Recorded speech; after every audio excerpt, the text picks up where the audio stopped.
Okay, so you want to own a thrift store. And the thing that made you want it is the arithmetic. Because it looks like the best arithmetic in retail, your stock is free. People bring it to you and hand it over and ask for nothing. No wholesaler, no purchase orders, no inventory to finance. Here is what nobody tells you. Free inventory is not the easy part of this business. It is the hard part because you did not choose any of it. You cannot order more of what sells or less of what doesn't. And a very large share of what arrives at your door is not stock at all. It is rubbish, and you are going to have to pay somebody to take it away. So let's take that apart properly. Because once you understand what free inventory actually costs, this entire business turns inside out. But first, the building, because it is a stranger requirement than it looks. A thrift store needs two spaces, not one, and the second one is the one nobody budgets for. There is the shop floor, which needs to be on a street where people walk past, because this is a browsing business and nobody drives to an industrial estate to look at second-hand jumpers, so you need retail frontage, which is expensive. And then there is the back room. And the back room has to be big, genuinely big in proportion to the shop, because it is where the bags go, and where the sorting happens, and where the online stock waits, and where the rag piles up until the collection comes. And here is the tension that defines the whole property decision. Retail frontage is expensive. Per second square foot, the back room is not glamorous and generates nothing directly. So every instinct in your body says to make the shop big and the back room small. And if you do that, because the back room is the engine, and a shop with a back room that is too small is a shop where the bags pile into the corridors, and the fire officer has views about that, and the sorting stops, and the floor goes stale, and nobody comes. So you are paying retail rent for a warehouse, and it is a warehouse you cannot skimp on, and that is a genuinely awkward property to find, and an expensive one to justify. Now, the thing that every other retailer on earth does, and that you cannot do buying, think about what a normal shop owner's job actually is. They look at what sold last month, and they order more of it. They look at what didn't sell, and they stop ordering it. They see a trend coming, and they buy into it. They negotiate with suppliers. They control their mix, their quantity, and their timing. That is the core skill of retail. It is called buying, and entire careers are built on being good at it. You do not have that job. You have the opposite job. You have receiving. Somebody turns up at your door with 4 bin bags, and you take them.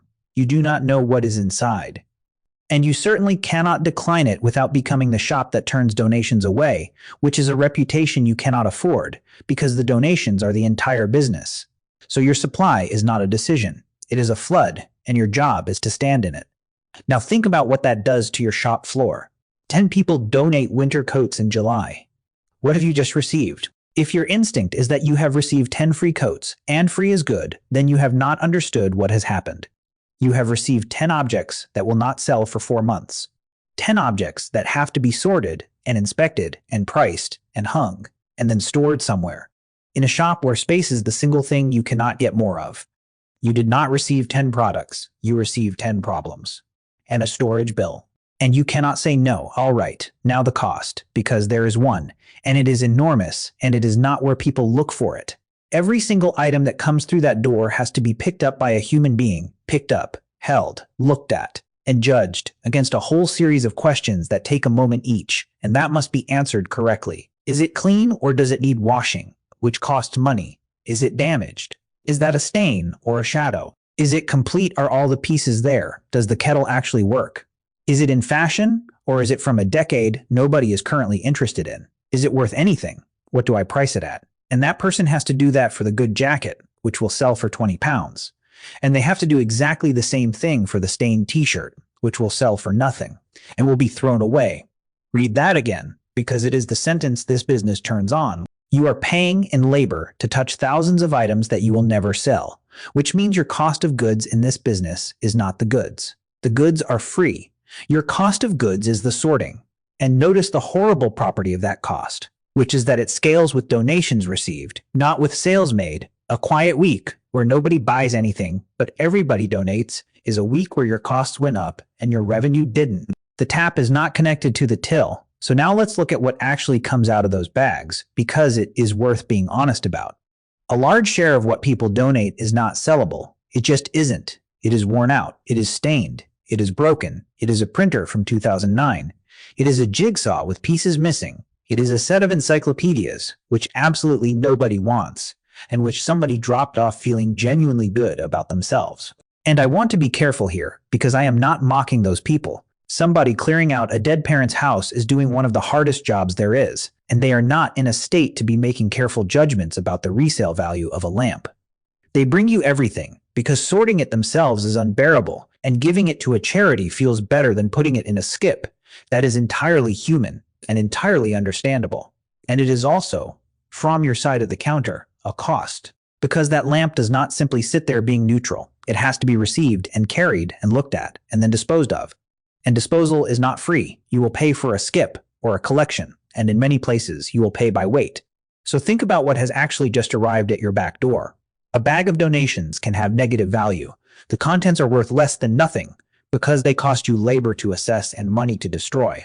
Which means the honest description of this business, and I want to state it plainly, is that you are running a waste processing operation that occasionally coughs up a sellable jacket. That is not cynicism. That is the actual physical process.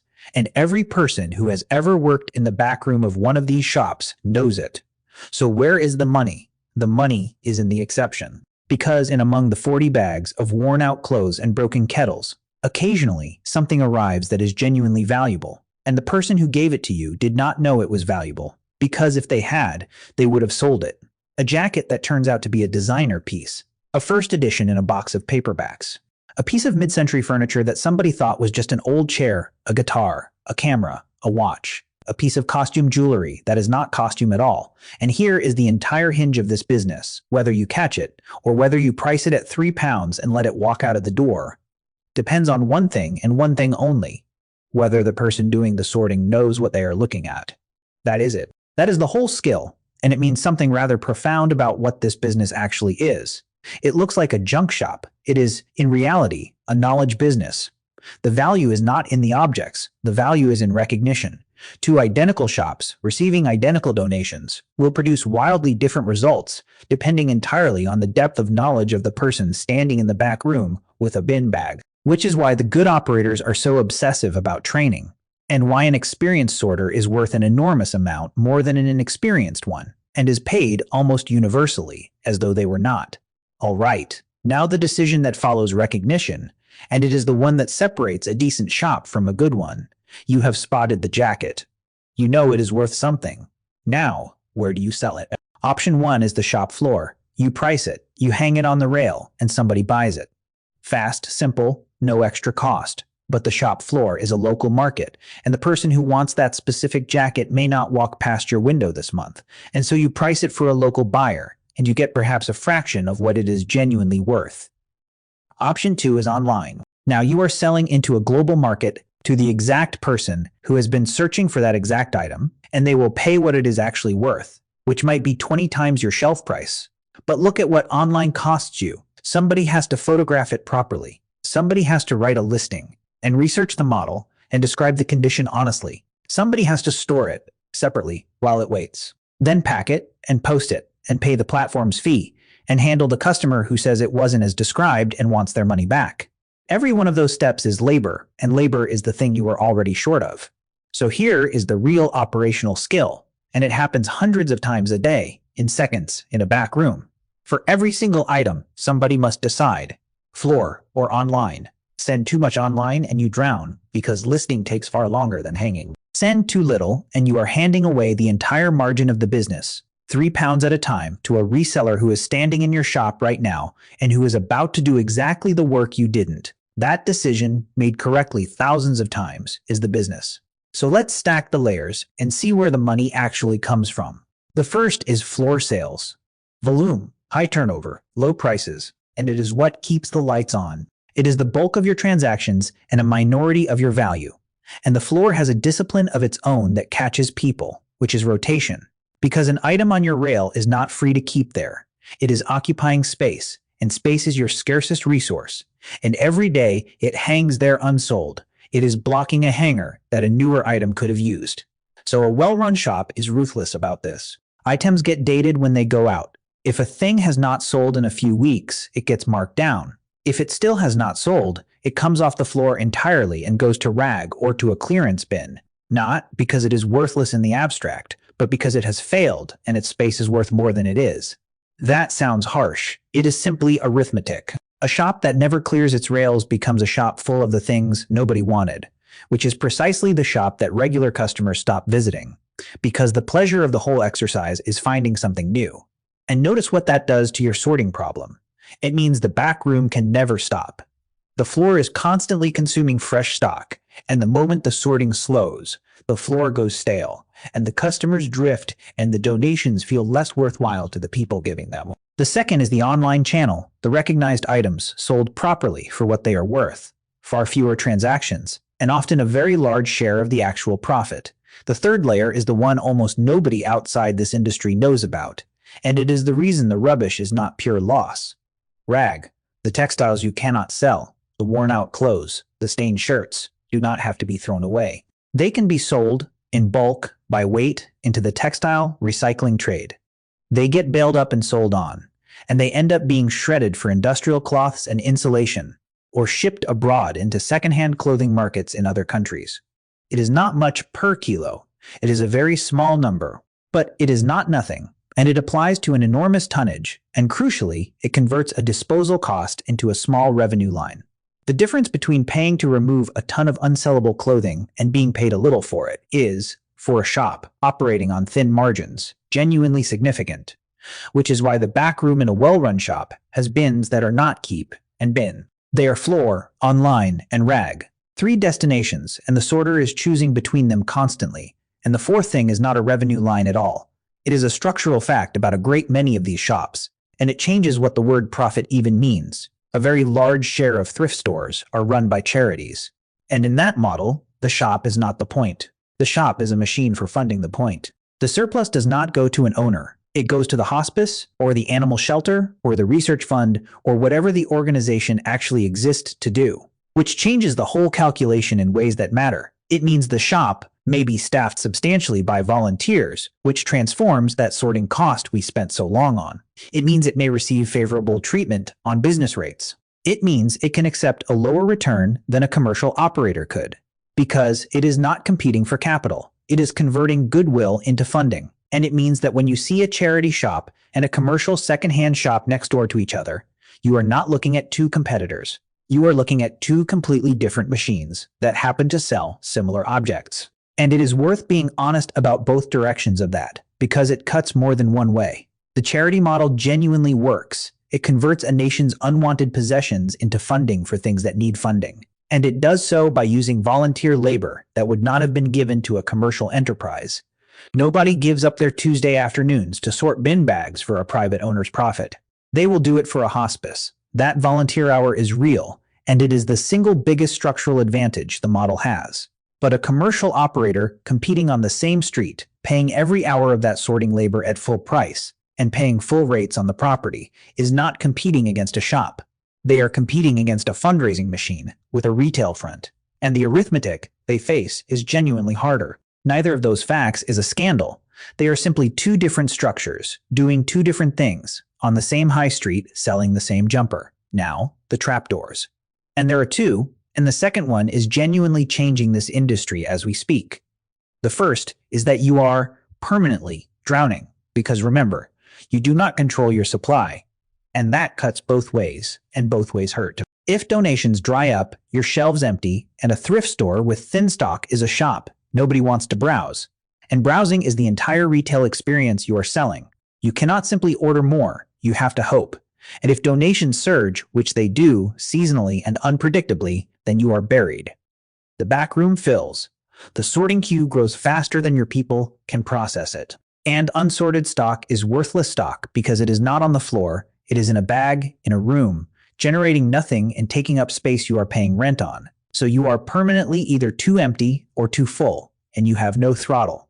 There is no valve. The tap is controlled by strangers in bin bags on Saturday mornings. And now, the second trapdoor, and this is the one that has genuinely shifted in recent years. The market has been financialized. Here is what I mean. The entire margin of this business, as we established, sits in the gap between what an item is worth and what an underinformed sorter prices it at. That gap is where the profit lives, and that gap is closing, because everybody now has a phone. And on that phone is the entire history of what every object on Earth has recently sold for. A person can stand in your shop, pick up a jacket, photograph the label, and know within 15 seconds exactly what it fetches online. So a whole population of professional resellers now exists, and they are extremely good at this. And they are not browsing, they are working. They are working. They arrive at opening, they go through your rails methodically, and they find the items your volunteer sorter did not recognize, and they buy them for £3. They are not doing anything wrong. Let me be very clear about that. They are simply people with better information than the person who priced it, and they are being paid for that information, which is exactly what information is worth. But look at what it does to you. The single most valuable thing in your shop is now being systematically extracted at opening time. Every day, by people whose knowledge exceeds yours. Your regulars, the people who love the shop, arrive at 11 and find that the good stuff has already gone. And the margin that was supposed to fund your charity or your business is being harvested by somebody standing between you and your own customer. The response, of course, is knowledge. It is to have sorters who know as much as the resellers do, and who route the good items online themselves, and capture that value rather than surrendering it. But notice how hard that actually is, because the two sides are not evenly matched. The reseller has to know one narrow thing extremely well. Maybe it is vintage denim, maybe it is film cameras. They have specialized deliberately, and they only need to recognize their category, and they can ignore everything else in your shop. Your sorter has to know everything: clothing, and books, and electronics, and furniture, and ceramics, and toys, and tools, and jewelry, all of it at speed in a bin bag before lunch. So you are asking a generalist to beat a room full of specialists at their own specialities simultaneously forever. And some shops have responded by simply pricing everything higher, which sounds like the obvious answer and is a trap. Because if you raise the price of the ordinary jumper to protect yourself against the one designer jacket you might miss, you have not outwitted the reseller. You have punished the person who came in to buy a jumper because a jumper is what they can afford. And a great many of your customers are exactly that person, and always were, and the shop exists partly for them, which is the genuinely difficult tension at the center of a modern thrift store. Price low, and the professionals harvest your best items before your regulars arrive. Price high, and you have quietly stopped being a place where somebody on a tight budget can clothe their children. There is no clean answer to that. Every operator I have ever heard talk about it lands somewhere different, and none of them sound entirely comfortable, which brings us right back around to the only thing that ever mattered in this business, which is whether the person in the back room knows what they are holding. So let's answer the question we started with. What do you actually own when you own a thrift store? You do not own a shop, really. You own a sorting facility. Your inventory is free, and it is your largest expense. Your supply is uncontrollable in both directions. Most of what you receive, you will pay to destroy. And the entire profit of the enterprise rests on whether one person, holding one object on one ordinary morning, recognizes what it actually is. You pay for every single thing you touch. And you only get paid for a fraction of them, so should you do it? Here is the honest split. The optimistic version goes like this. You build genuine expertise in the back room, and you train it relentlessly, and you treat your best sorter like the specialist she actually is rather than like a volunteer with a bin bag. You run a serious online channel so that the valuable items are sold for what they are worth instead of walking out of the door for £3. You get your rag stream working, so the unsellable material earns a little instead of costing a lot.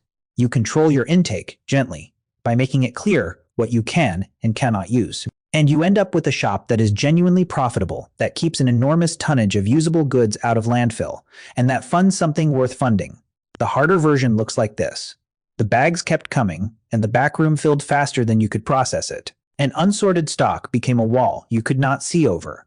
You paid to dispose of most of it. The one genuinely valuable thing that came in last month was priced at £4 by somebody who had never seen one before, and it was gone by 9:15, bought by a man who knew exactly what it was and who will make more from that single item than your shop made all week. And notice what decides between those two futures. It is not the location, and it is not the shop front, and it is not the donations. Because in the end, a thrift store does not sell secondhand goods. It sells the difference between what something is and what somebody thought it was. And that difference only exists for as long as you are the one who knows.